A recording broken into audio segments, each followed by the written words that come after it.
Let's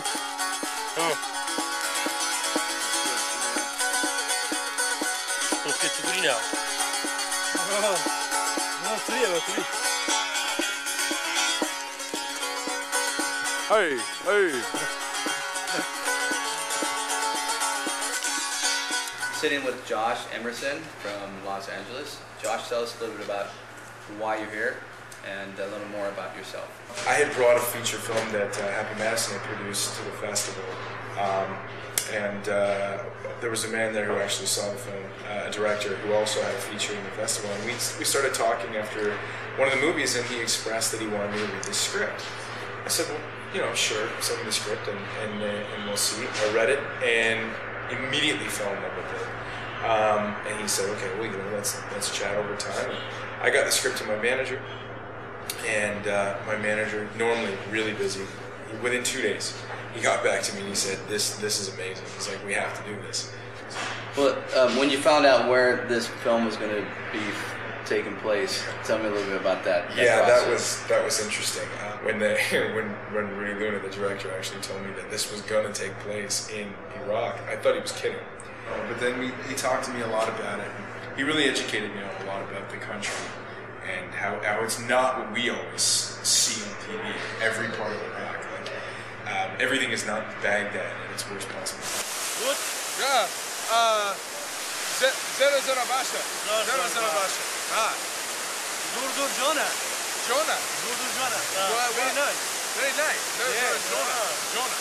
Tell me a little bit about the response from the Kurdish people to you, and vice versa, and then locations. One of the most unique things about this trip is how much that changed my opinion of the people and the country.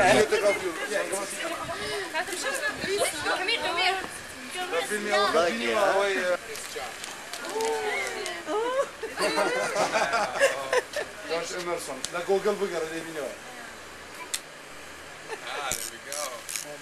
Okay. Very beautiful. Thank you. Very much. No, yeah, a little sweet, not too much.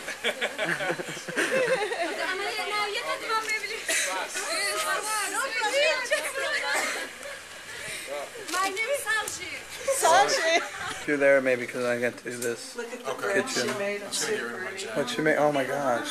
Look at the bread. Yeah, that's big bread, man. Gotta have bread this time. The landscape, I don't have the word. It's breathtaking in a lot of areas. And the history. Do you have any safety issues with it? You know what? Initially, yes. Now, I feel safer here. Because there are these people all over the place that are armed, like, you know, military. And they're there simply for protection. And more importantly than that, they stress the protection of families. Can you tell me where are you, Joshua? We're actually at the border here for What are you feeling about it's this exactly border? Kurdistan, Yeah. right at the border. Safety. The military is amazing, really kind, nice. Brought us in for some tea just to make sure that everything's good. Going through their steps, you know, keeping everyone safe. It's really cool to see. You know, not taking any chances and doing the right thing. I definitely recommend anyone come to do this. And I think once we show people kind of the truth and actually what this place is like, it looks like we're going to have a lot more people that want to get involved. What's the film called? It's called For God and Country, and it's basically a film about a boy who, all through his adolescent life, is abused by his father, quite dramatically, and it gets to him to the point where he doesn't even want to go on anymore. But he doesn't really. He doesn't want to go on, and he can't kill himself. He's in what I like to call limbo, and that's a frightening place to be. When you don't want to live, but you're too afraid to kill yourself. And he enlists in the Iraq, in the army, to go over to Iraq because he figures, you know, oh, I'm guaranteed to die here.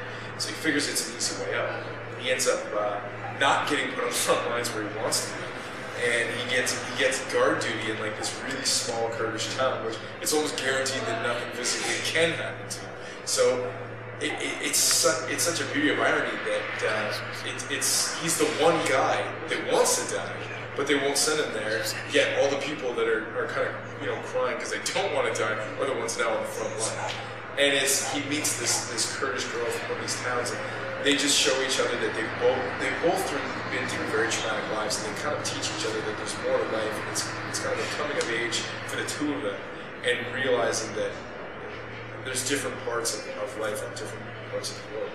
And it's a really beautiful script. So I understand you met a Kurdish musician here who's interested in the film. Yeah, Dash basically kind of like, from what I get, like a Britney Spears of Kurdistan. Yeah, she was great. Really, really nice girl. Yeah, it's like, okay, where to go? I just like it to be low. You need to hold the camera. Thank you. This one. More than the one we need. Oh, I'm so sorry. The joking, little that's store here is closed, so I couldn't bring any drink, and I don't have a car, so I couldn't go even get you a present or something. But please let me make it up to you. You coming back, and I'm gonna give you a big present. Hey. That's when you will bring it all. You'll have to give me front row to the next concert. Hey, how's it? that's a good deal. Backstage. That's it. Backstage. What did you Good. Backstage, what do we want backstage? Basically, Britney Spears of Kurdistan. So yeah. No, Shakira of Kurdistan. Shakira No, of I'm Kurdistan. not Shakira. I just dyed my hair and look like Shakira. That's Shakira it. of Kurdistan. Absolutely mauled for photographs. Like Very mauled. like it. Everywhere we went, it was like VIP this, and it was like every 5 seconds we had to stop. She had to take photographs of people. It was pretty crazy. I have to go back and shoot Hellcats in Vancouver, beginning of January, and then directly from there I go again as a guest to the Idlewild Film Festival, which is a great little festival in California. It reminds me of a lot of Sundance, when Sundance started. And Steven Savage, who's one of the creators of that, a good friend of mine. I actually have a project in it this year. I can't wait to see all the people back there again. And I know that they'll probably play this too, which is really good, just to get some realization of the story. I mean, this movie basically is making history. It's the first American picture that will ever be done on Iraqi soil. And I find that just mind-blowing to be a part of. I really just can't wait to do this film. The one thing I want to stress to America is just the safety of the area versus what we think.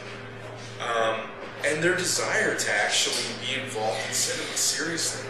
And I'm honored to actually be a part of a piece that will help the Kurdistani people and the area of Kurdistan start their own film industry. All right. Well, thanks for your time, and hopefully we'll be seeing Forgotten Countries. Oh, Spas. Spas.